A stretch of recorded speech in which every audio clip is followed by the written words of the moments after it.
You're not giving me a break. You're harassing me at this point. I'd like to leave. May I leave now, please? Where'd you get this? That's issue 2. Federal Bureau of Investigation badge? I do feel like I'm being detained. Am I being detained? Am I being detained? You're the one who called me here, so Call 911. Call. I need medical attention right now. Unlock me. Hey, turn around. Let me see your hands. Turn around. Let me see your hands. Okay, let me see your hands. I need to see some ID. Get on the ground.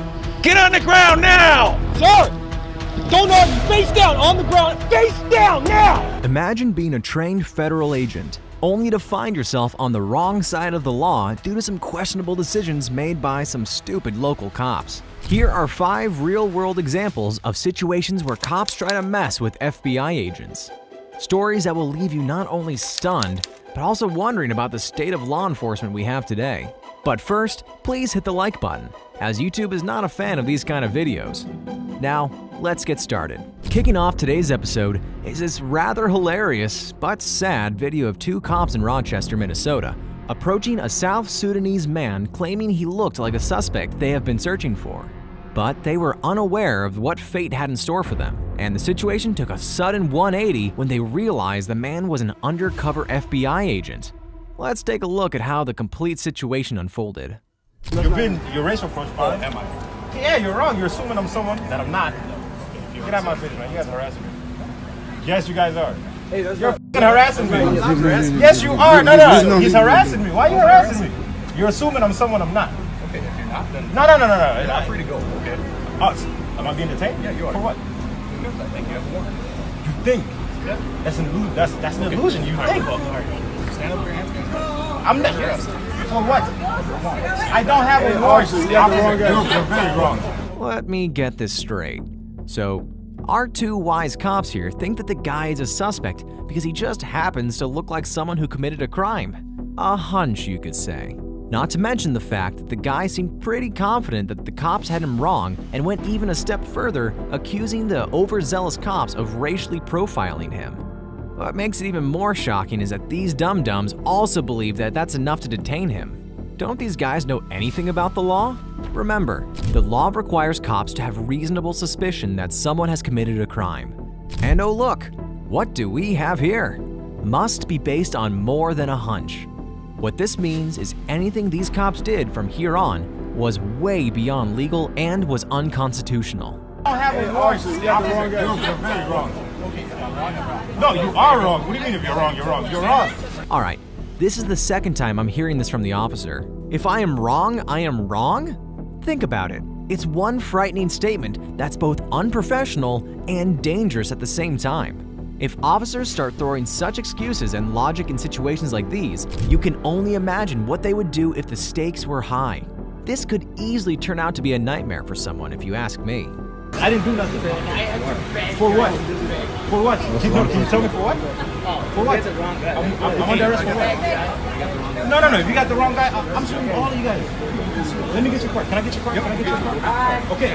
I'm not standing up front. Listen, I'm not under arrest. I don't have a warrant. I don't have any. Unfortunately for the cops, the encounter was filmed on a cell phone camera, and we can see how the man repeatedly kept calling them out on their mistake and pointed out that they didn't have a warrant to arrest him. Something these cops should have known already. But then, things quickly escalated when one of the officers tried to grab him. Hey, yo! Hey, officer! No. Matter of fact, look at my ID. He got the wrong guy, I'm telling y'all. Several voices can be heard in the background, and it seems like they know the man and are telling the officers that they made a big mistake and they got the wrong guy. You guys still got the wrong guy. You guys are f***ing stupid. That's not you. You guys are racial profile thinking I'm somebody. Take some cuffs off. You guys really had nothing else to go to college for but be a cop and harass me? To assume I'm somebody I'm not? My ID's in my back pocket. After the arrest, thinking it was a run-of-the-mill situation, this officer finally decided to follow up on the guy's request to check his ID. Watch how funny this is. Little does he know, he's in for a shock. Oh, what does that say? What does that say? Oh!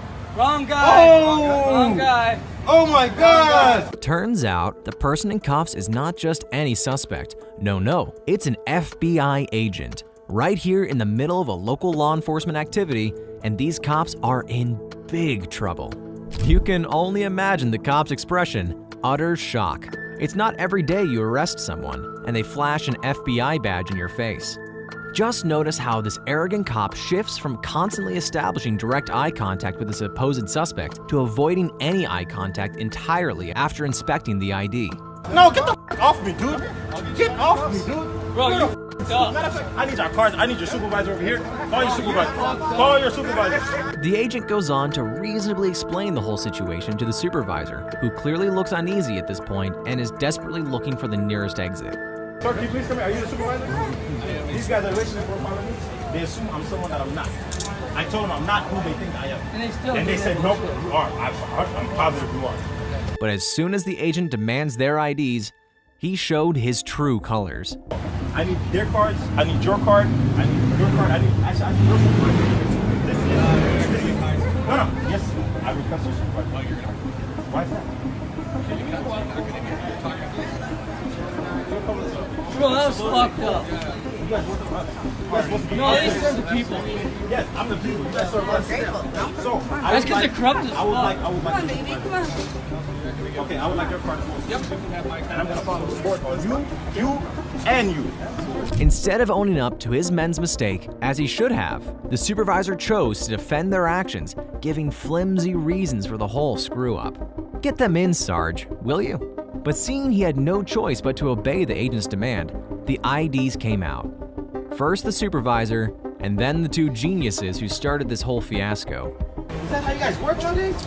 You assume someone is someone and that's it? That's all you guys need? Yeah? Oh my God, what is American game? Guilty and cocky. It's a hell of a dangerous combination, folks. It's cops like these who sully the good name of the entire law enforcement agencies. Instead of admitting his fault, which he should have rightfully done, all we see here is a man who doesn't have an ounce of regret. Shame on you, officer. But then again, what can we expect when you're led by such supervisors? I will make a complaint on all three of you guys. That's fine. Do your job better. So if he wants to make a complaint, you go make it. I will make a complaint. All right. See what I'm talking about? All I can say is that the entire event was nothing but a poor show of unprofessionalism and a lack of A, B, and C's of basic law knowledge shown by these foolish cops. As far as silver linings go, at least no one got harmed in this case, which is more than I can say for this FBI agent here. You run your body cam? I am now, because I don't know how legit you are at the moment. It's okay. Special Agent Haddon. The FBI. Okay. You got that on body cam? I do, but I don't understand what the problem is with you meeting me at the office. I'll talk to the U.S. Attorney's Office about it. You can cut off the recording device now. Okay. Well, I will when I leave the area, sir. You might question why this FBI agent is asking the officer to cut off the recording device. Something doesn't add up here. Red flags for the FBI agent, right? Well, the answer is our Special Agent Haddon was actually investigating police corruption in the Franklin County Police Department. And as a part of this undercover operation, he asked the officer in the video, Mr. Rolf Gordon, to meet him at a random parking lot, perhaps to ask some questions related to the case. However, the officer didn't like the fact that the agent called his personal phone number instead of taking things through his office and grew skeptical of him despite the agent's disclosure of his credentials. Hey, TJ, this guy is telling me to turn my body camera off and telling me he's going to contact other people to get involved with this. Let me get his tag number real quick. He's got a radio and he's got credentials. Franklin, does that come back to any government agency? It just advises Advanced Wiring Company. Do you work for a wiring company? Further. It's a covert vehicle, sir. Did he seriously think it would? Of course, it's a covert vehicle. What kind of undercover FBI agent would drive in an FBI-registered vehicle? I do feel like I'm being detained. Am I being detained? Am I being detained? You're the one who called me here, sir. How did you get my phone number? I can't give you that information. That's a pretty dumb thing to ask from an FBI agent.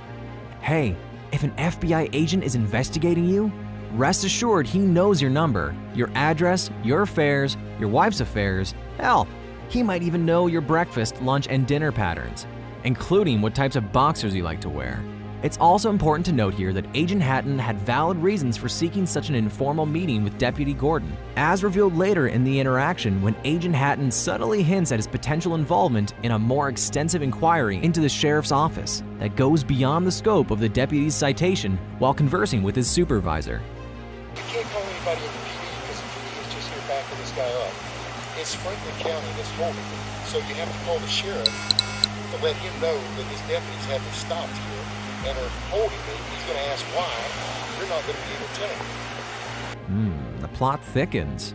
Anyway, the officer later goes on to detain him, giving sloppy reasons like, "Oh, I don't trust you being an FBI agent, and you are being uncooperative," when in truth, he was the one who denied checking the agent's registration. Hey, you are detained at this time, sir. Hey, I don't think this guy's legit, man. But you're being very uncooperative with me. You asked me to come up here. You called my personal cell phone number. You can't tell me how you got it. Your vehicle's coming back to a wiring company, not the It's FBI. a covert vehicle. Okay. You Dude, get would mad. you like to see some registration? You get mad at me because I turned my body camera on. Would you like to see some registration? And you know a lot of stuff about me.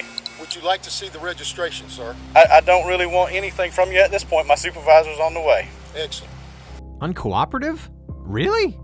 First, do your job as an officer. As the dilemma continued, Agent Hatton even showed his license and his badge for the second time to Officer Gordon, but somehow, Gordon remained unconvinced. Eventually, multiple supervisory officers arrived on the scene, but they were even worse than Officer Gordon and decided to arrest him and put him in the back of the patrol car. Not only this, they even decided to not roll down the windows or turn on the AC, and given the hot day in Florida, it was only inevitable that things didn't go well for Agent Hatton. Yes, sir. There, brother. Okay. All right, I'm turning it on right now. Open the door. I can't breathe. Sir, I can't open the door. You're being detained right now. As time passed, the agent started complaining, and in spite of his repeated plea, the cop continued to ignore him. You're burning me up, brother.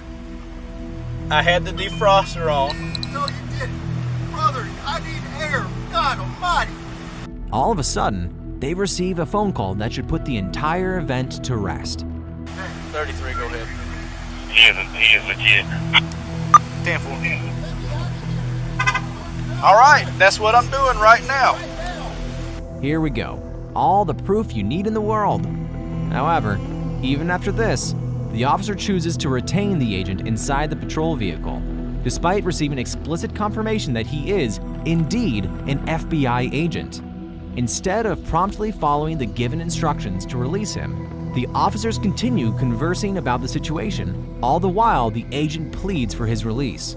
It is only after an additional 3 minutes of entirely unnecessary conversation that the agent is finally allowed to exit the vehicle. But sadly, the damage was done. Call 911. I need a medical attention right now. Unlock me. Call 911. Call 911. We're releasing you right no, now, call sir. 911 now. Call 911. I need 33. After a further 10 minutes, the medics finally arrived and the cop explained the whole situation and said that the man complained about shortness of breath and vision loss. Started complaining of shortness of breath, vision loss. In the hours after Hatton was released, FBI agents in brass descended on Apalachicola, meeting with Gordon and the sheriff to find out what happened and why. Both agencies later decided to put the incident in the rearview mirror, followed by Sheriff Smith's promise, and I quote that, "Both our agencies work together a lot better." Smith also agreed to the fact that they needed more training. But honestly, training or no training, that's no way to treat someone, let alone a fellow law enforcer. It's a great example of ego and how ego gets in the way of common sense. It also shows how sometimes police can take literally anything you say or do and turn it against you. Oh, and if you don't say anything, you're being uncooperative, and that's also grounds for suspicion. Fortunately, despite what can only be characterized as disrespect and negligence from the officers, the agent did not sustain any significant injuries. However, the same cannot be said for ATF agent Burke, who was subjected to such mistreatment by the police that he found it necessary to file a lawsuit against them. On July 7, 2020, Agent James Burke, a 16-year veteran of the ATF, was dispatched to a home on the 3300 block of Edgebrook Drive near Dublin, Ohio, to confiscate a shotgun from a resident who was not permitted to have a firearm. But instead of letting him in, they closed the door in his face and called 911, reading Burke's badge number to the dispatcher. In Burke's mind, it was no big deal as he was frequently used to this verification process. What happened next was not only shocking to Burke, but to anyone who's watching this video. Hey, turn around, let me see your hands. Turn around, let me see your hands. Okay, let me see your hands. I need to see some ID. Get on the ground! Get on the ground now! Get on the ground! What's your deal? Get on the ground now! I'm a federal agent. Sensing extreme aggression from the officer, Burke outright refuses to follow his orders to drop to the ground, seemingly determined to challenge the police's authority to frisk him for weapons.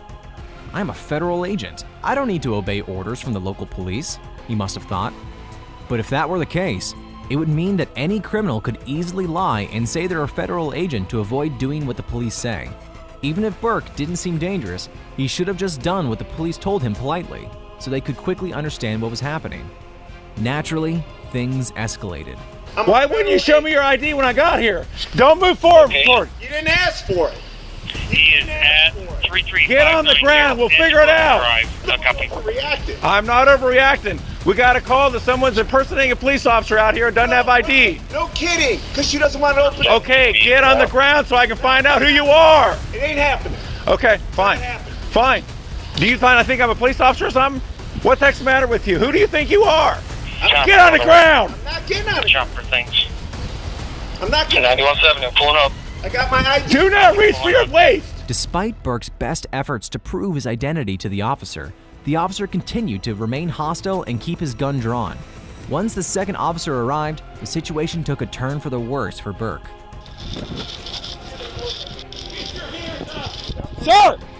Don't argue! Face down! On the ground! Face down! Now! Running out of corners, he had no choice but to comply with the officer's demands. The officers kept their firearms drawn at Burke for over 90 seconds before they very aggressively placed him under arrest. All the way. You got my IDs right here, left pocket. Left pocket. And we're gonna put your arm on your back. Wait a second. Do not resist. I'm not resisting. You're acting like a moron. Wait a second. Wait a second. Wait a second. No, don't do this. Wait a second. I got a medical condition. Get my license out of my pocket. We're getting you secured first. Please, wait. No. Hold on. I'm hyperventilating. Please, sir. I'm not. Stop resisting. Would you now. please get my ID out of my left pocket? Stop I'm resisting. begging you. My wife, please. It's right here. Resist. Please get it. I got one cuff on. Get your Help me up. Just hold me up. Sir, I can't do this. Sir! Stop resisting now. Please help me.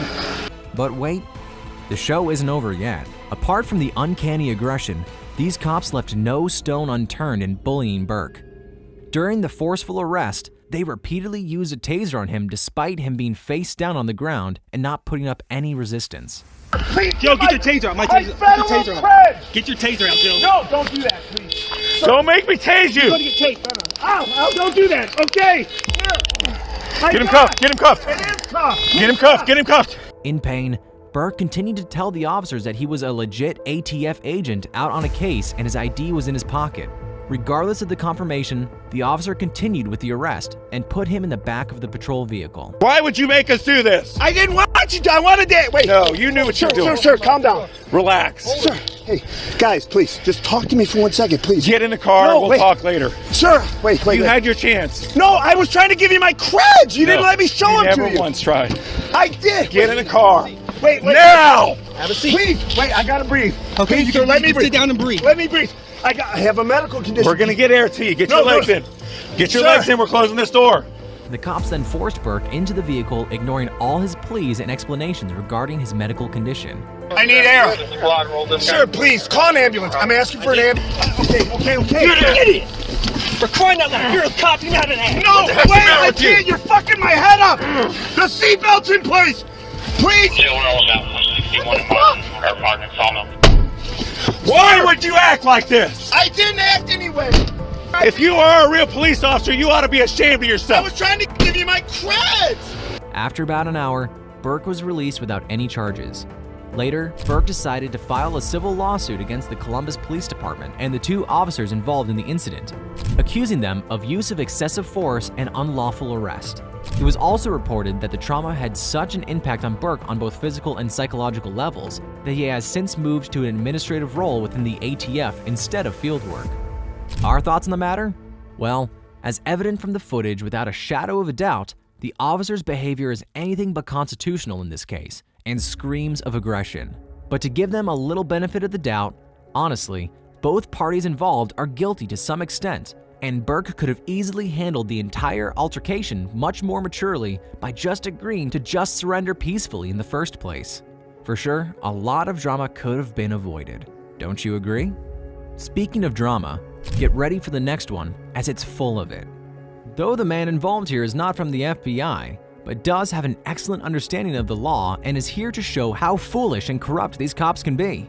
Mac Proctor, this guy, was parked in a private parking lot, patiently waiting for his takeout order while he is also on his delivery driver shift. Although his vehicle wasn't in an official parking spot, it wasn't obstructing traffic flow, and Mac had briefly left it unattended for about 2 minutes in order to pick up his food. Upon returning to his vehicle, a police officer approached him and claimed he was breaking parking regulations. All right, Mr. Proctor, that is your last name. Everything okay? Do I need to answer any of your questions? You don't have to answer anything, dude. Okay. You don't have to. Lucky you stand here all day. I get paid either way. Can you go ahead and finish your job so I can carry on? What's up with the anger, dude? I'm not angry. You're not angry? You always talk to everybody like that? I'm not angry. Oh, okay. I just want you to go ahead and wrap things up, please. Oh, okay. It seems like this officer named Diego Hernandez is getting a kick out of the situation and just simply wants to flex his power. It is true that in most cases involving cops, citizens get intimidated and reel back, giving a psychological upper hand to cops, with this cop thinking they have all the power in the world and are in complete control of the situation. So it's no surprise that Hernandez here was taken aback by Mac's composure and his intelligent know-how of the related law.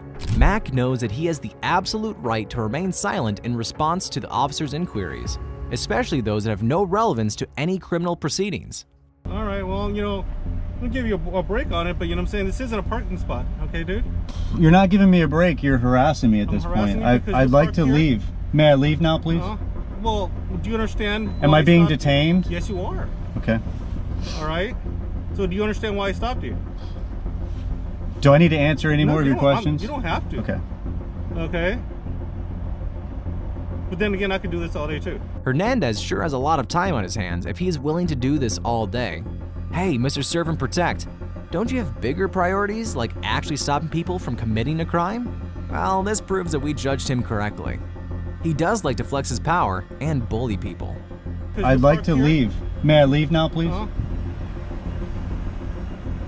Mr. Proctor, would you like to leave? Do I need to answer any more of your questions? Hello. No. Didn't he say a while back that he was detaining Mac? Jesus Christ, make up your mind already, officer. I'm not the one that's acting this way, okay? I'm just asking you to do, you know, I'm trying to give you a break here, all right?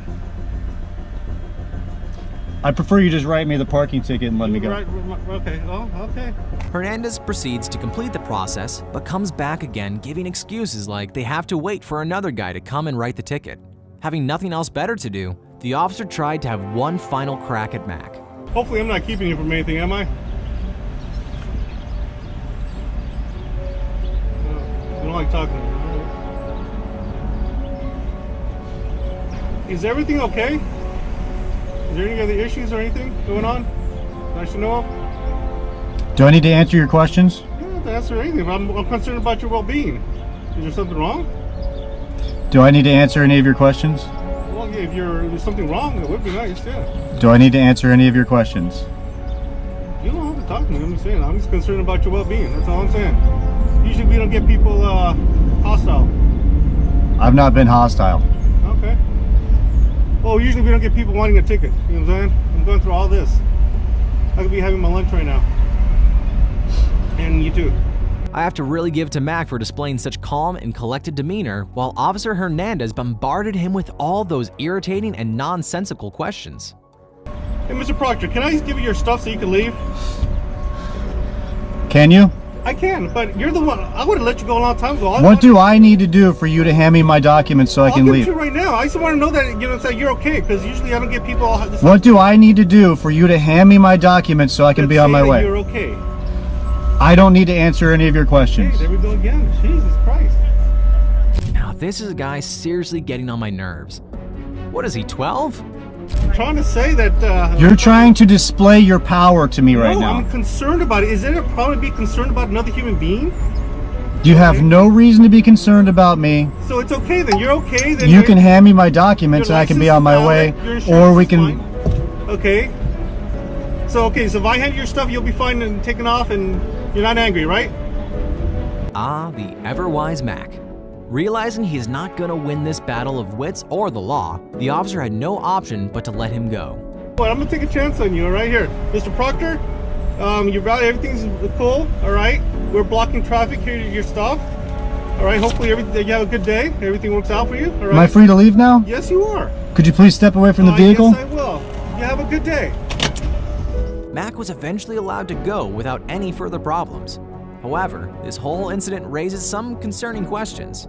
Why did he encounter additional issues just for exercising the Fifth Amendment? Moreover, it's quite strange this interaction occurred at all. If Officer Hernandez had noticed Mac's vehicle obstructing traffic, wouldn't it be a wiser thing to just request him to move it out of the way? But no, he had to show his authority and had to bully him. Kudos for Mac for not entertaining him and showing him the doors as he rightfully deserved. Not to mention the fact that this whole incident just proves to all of us how important it is to know about the law and handle such situations if you ever land in one. How important is it? Let's find out in the next case where a bunch of cops arrested an ex-FBI security contractor solely for the reason that he just didn't know the law enough. How you doing, sir? Good. All right. What's up? Deputy Troy with the Sheriff's Office. The reason I'm stopping you is your plate's obstructed. Yeah. Whatever that thing's got, you got to take it off, okay? Okay. Because it got to be visible within a certain distance. When you went to driving school and a cop pulls you over, what'd they tell you? Oh, you pull over when it's safe to do. No, you pull over immediately. Okay? Let me tell you this. Now, you pull over immediately. Sure. Because I don't know what you're doing inside this car. Sure. Yeah. Hiding guns, you know what I mean? Officer safety is number one. Kinda ironic when he mentions things like safety and pullover protocols when the cop himself has no idea about the law and is lying right off the bat. You see, there's no strict requirement to pull over immediately for various reasons, including traffic obstruction and safety concerns. It's advisable to pull over as soon as it's safe to do so, prioritizing safety above all else. Also, if you find yourself in an area that feels unsafe or you're unsure whether the vehicle behind you is a genuine police car, you can activate your hazard lights and drive cautiously to a secure, well-lit, and populated area. Imagine slamming the brakes right in the middle of traffic or getting robbed, or worse, assaulted by fake cops near a dark alley. Something a cop should be well educated on before he starts throwing misinformation. But this is not the end of the cop's lies. So who are you? Former NDOC, and I used to work security at Harris. Oh, okay. I'm a contractor. I just, yeah. Okay. Do you have insurance on this thing? My partner, huh? Do you have insurance on this thing? Yeah. Your partner or what? Now my partner called me. I'm a contractor with Southwest Gas. Mm-hmm. So I got to go over there and get him logged into his computer. No guns inside the car? Nah, no phone. Okay. Fast forward to a few standard questions. The cop begins to ask more targeted and detailed questions, attempting to discover evidence or information that could potentially incriminate the guy. What do you got right there up front? Oh, that's a siren. I contract security. You contract So security? some of the work I require to have a siren. Turn it on?